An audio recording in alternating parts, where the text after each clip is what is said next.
Great talk is with Ashoka Mody, author of India is Broken and Why It's Hard to Fix, along, of course, with Dr. Raghunathan, the chair, Bangalore Bizlitfest, author of Irrationally, Rational, 10 Nobel Laureates script, the story of behavioral economics. Now, Dr. Ashoka Mody will be joining us online. But quickly, I'd like to tell you about Dr. Raghunathan's book, for those of you who do not know and have not picked up the book. Irrationally, Rational takes you through the journey of rationality, irrationality arguments, showing why economics shown of psychology may be incomplete. It is the first book of its kind, collating the works of 10 Nobel laureates, largely responsible for the rise of behavioral economics that makes understanding behavioral economics more fun and accessible. So please put your hands together and let's give Dr. Raghunathan a big round of applause, and he will take us through this session. Over to you, Dr. Raghu. Good morning, Dr. Mody. M-O-D-Y, not M-O-D-I. That's Dr. Mody, an alumnus of IIT Madras, PhD from Boston University, a chair professor at Princeton University currently, 25 years as an economist at the World Bank. That is Dr. Mody for you. You know, when everybody and his aunt and cat is talking about India being the next God's gift to mankind, to write a book called India is Broken and Why It is Difficult to Fix takes not just a lot of guts, but enormous amount of research. And that's what Dr. Ashoka Mody has done. And as far as I am concerned, I was captivated with that book because every single sentence was a well-researched sentence. Of course, he has other interesting books. One of them is Euro Tragedy. Then he has economic, one on financial reforms, what shapes it and what shakes it. He has another book on foreign direct investment and so forth. So, Dr. Mody, welcome to the session. And without much ado, I am going to start off with my questions so that we maximize the time for you. You said right from the beginning, we have not invested sufficiently in wide education, nationwide health, and skilling.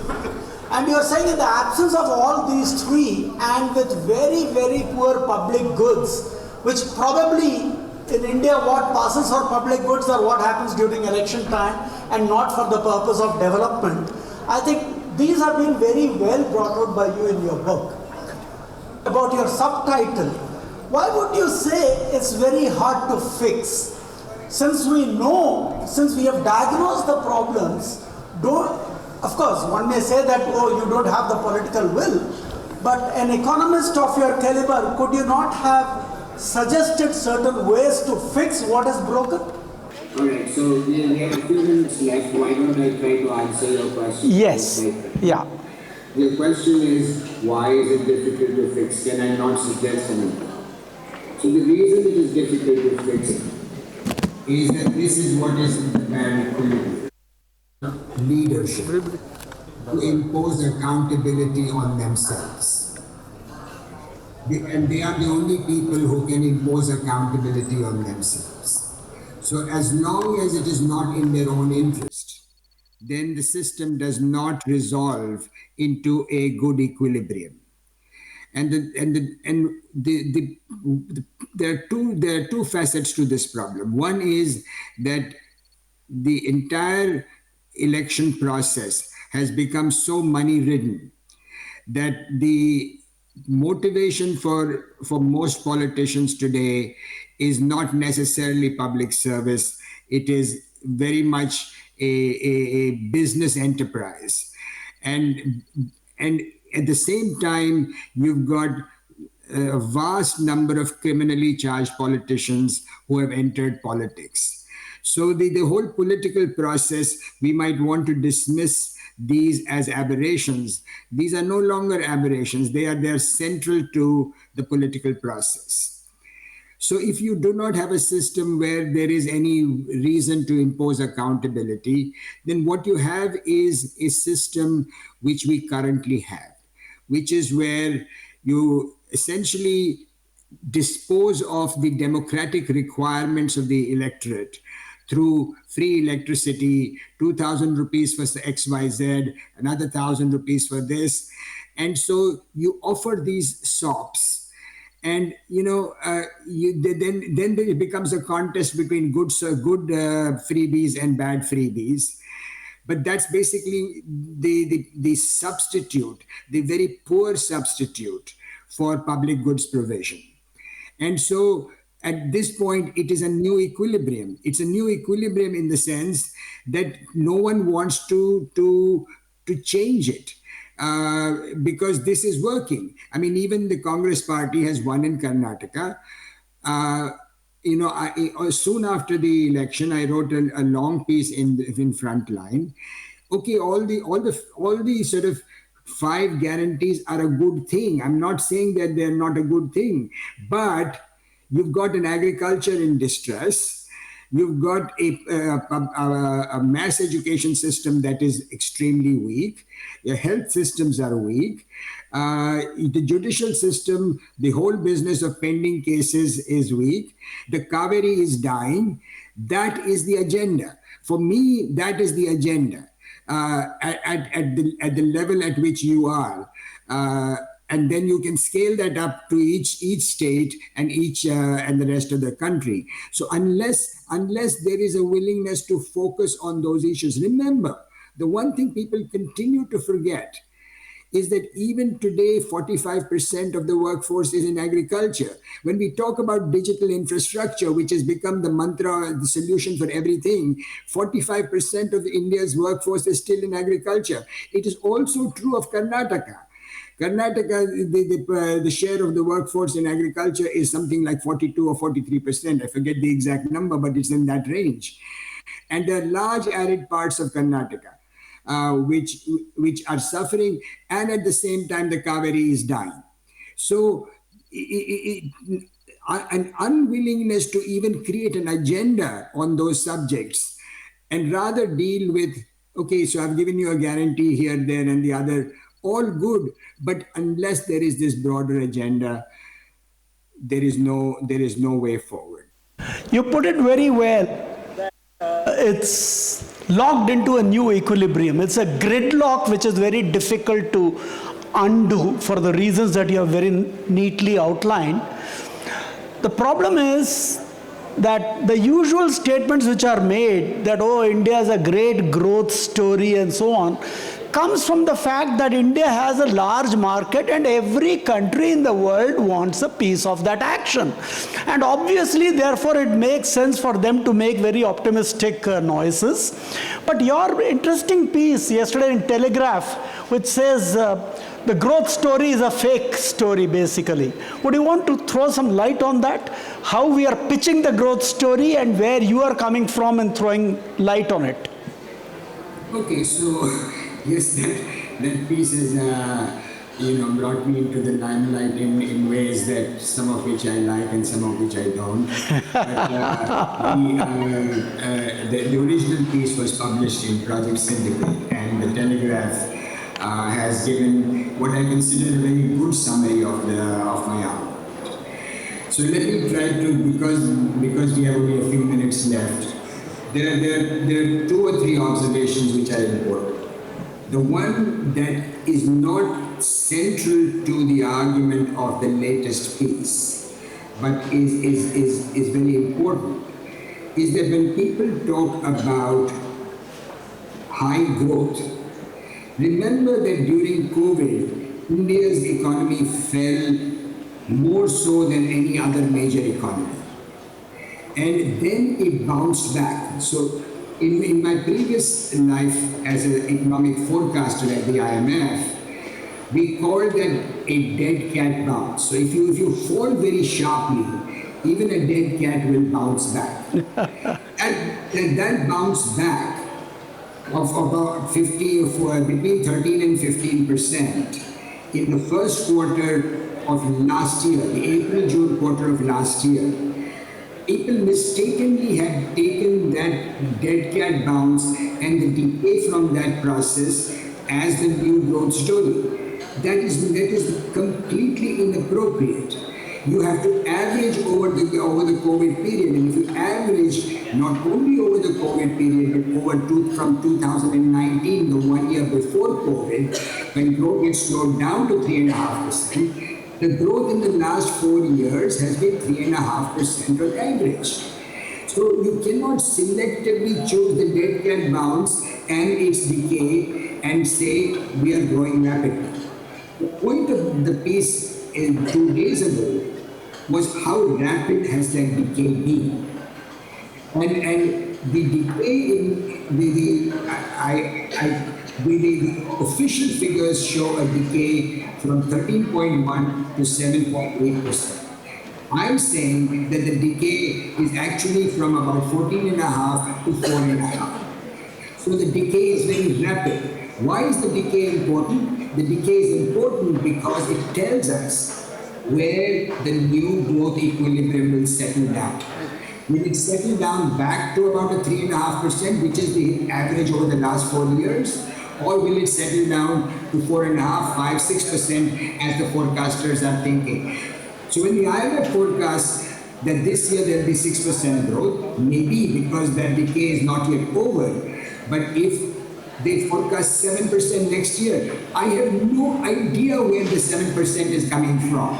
According to my analysis of the numbers, if I combine now the first part of my story, which we discussed, the long-term forces of weak job creation, increasing inequality, poor education, that gives a long-term sense that growth is not going to be rapid. And the short-term analysis is confirming that to me because it's saying that after the dead cat bounce, we are decaying, the growth is decaying relatively rapid. That's the sort of basis of that piece. Thank you, Ashok. In fact, I often put it in another way too, that when people talk about India's growth story as the third biggest economy, or in the next 10 years it will be the second biggest or the biggest economy in the world and so on, we often talk in absolute numbers and not on per capita basis. We often talk in terms of potential. 2070, India will be the most leading power. But who the hell is going to be alive in 2070 to defend what he has said today? So yes, I'm quite with you about the reasons that you have explained why you believe it's not as big a growth story as we are making it out to be. But now I will leave the house open for their questions, if any, because we did lose some time thanks to our technology failure, but I'll take questions from the house. Yes, Kashyap. So I want to ask Professor Mody if he sees any signs for optimism, if really like signs for optimism for India. The question is there any sign of optimism for India, in your opinion? Look, there are two different signs of optimism. So one of the things that we did not touch on, but which is very central to the book and to the presentation that I made, is that there are two correlates of economic progress since the Industrial Revolution: mass education and gender equality. There is no country that has achieved economic progress without mass education and gender equality. Zero. There is no exception to that rule. We have failed in both. We have failed in both aspects. The one area that I see a little bit of a glimmer of hope, and I hope that this turns out to be true, is that there is some incipient sense that women are asserting themselves. You're seeing that in the rural areas, women are getting sterilized behind the backs of their husbands and in-laws. You're seeing that in the fact that because then therefore family sizes are coming down, they are taking more care of their children. They are trying to push their girls into schools. Now, you're certainly seeing that in the fact that primary enrollment, girls and boys, and secondary enrollment, girls and boys are now equal. Where you're still seeing a problem is that the learning outcomes are very poor, both for girls and for boys. So if there is going to be some sense of hope, it has to be in this very incipient development of somewhat greater gender equality, which we have seen yet at that level, but we have not yet seen in the workforce. We are not even close to seeing that in the workforce.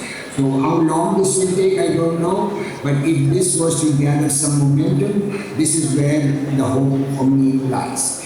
A second set of hope, which I talked about in the book, is the Kerala-style decentralization model. That is a model where the governed and the governing class are in somewhat greater proximity. The voice of the people is better heard in terms of public goods provision, not in terms of freebies. There is a greater sense of environmental protection, of education, of health, and so on. The problem is, why has the Kerala model, which has existed for 75 years, not been transplanted to other parts of India? And again, that's my bad equilibrium story, that if you're not in that mode, going to that mode is very hard. But it's those two areas that I would look at to see, yes, there is some sign of progress. Wonderful. Yes, Sudhi. I have a question. You can take this. You can take this. Hello. Okay. Really lovely listening to you. The tax collections, in FY23 are estimated to have been about 43 lakh crores, and they're growing at least 2x GDP growth rate. That's probably because of some nature of compliance. Of course, UPI and access to bank accounts is substantive in the hands of the government. Will this come back to foster growth? Because government expenditure, you can see the change now. It's sort of, we can feel it. But how many years, what's the sort of lag between the sort of harness that is available today for tax collection, which we didn't have 20 years ago? Over the last 20 years, this is substantive. But from your point of view, does this impact forecasts? You're raising a very important and very interesting question. It is indeed the case that the tax to GDP ratio in India has been historically low, and that has been an impediment. I am somewhat restrained in relying too much on public finances as a solution. For me, ultimately, the solution must lie in the motivations of people. This is what I just call the social norms and accountability. Because you can have money and you can spend it very poorly. So, for example, in Delhi, Arvind Kejriwal is creating something he calls model schools. So I was very intrigued, and I said, let me try to understand what model schools are. And there is a long checklist at the top of which is smart blackboards. And I put my head in my hands and I wanted to sob uncontrollably. That is not education. Education is about teachers. The central Achilles heel of the Indian education system has been the quality of teachers. This is true nationwide. And you do not get better teachers just by having a larger budget. You have to ask yourself, why is the teaching profession not given a place of greater honor in society? I mean, for example, in Finland, which is considered to have the best education system in the world, teachers are considered, more honorable than people who are financial experts or technological geniuses. Teachers enjoy a very respected position in society, but more so than that, they are given the wherewithal to have a teaching success. So here we have something called a teacher certification process. That whole teacher certification process is distorted in all kinds of political and other gambits. There are politicians who run these so-called teacher training schools. It's an entire mafia that runs that whole process. So the budgetary issue is important. The gentleman who asked the question, I do not want to dismiss it, but ultimately it is how we spend that. Thank you, Ashok. I know that the subject being what it is, both us and you could go on all day on various questions. I know you are very, very hard up for time. I would not like to prolong the session, and my apologies at the disruption of technology that happened in between. But I just want to say one thing, which I said at the Friends of Books event at BIC. I said patriotism comes in different forms, but if you are an India lover, this book is a must. Because if you really love someone, you don't only want to say all nice things about them, you also want to see the warts and moles.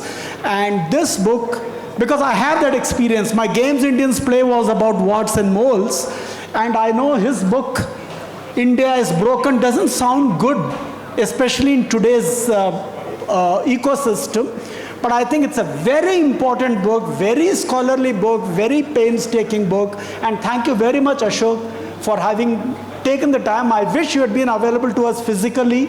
I'm sure this would have been a grand session, and it has, in any case, it's been very, very enlightening. Raghu, thank you so much. Excuse me. Sir. Excuse me. Thank you. Thank you. Have a good day. Yeah, so despite the initial technical glitches, we did, yes, have a very fascinating session. And as a small token of appreciation, so I would like to present you with a hamper, and I would like to call Mr. Sudhir Rao to present. Ashok, you aren't getting your hamper, I'm sorry. I'm sure we can mail it to him.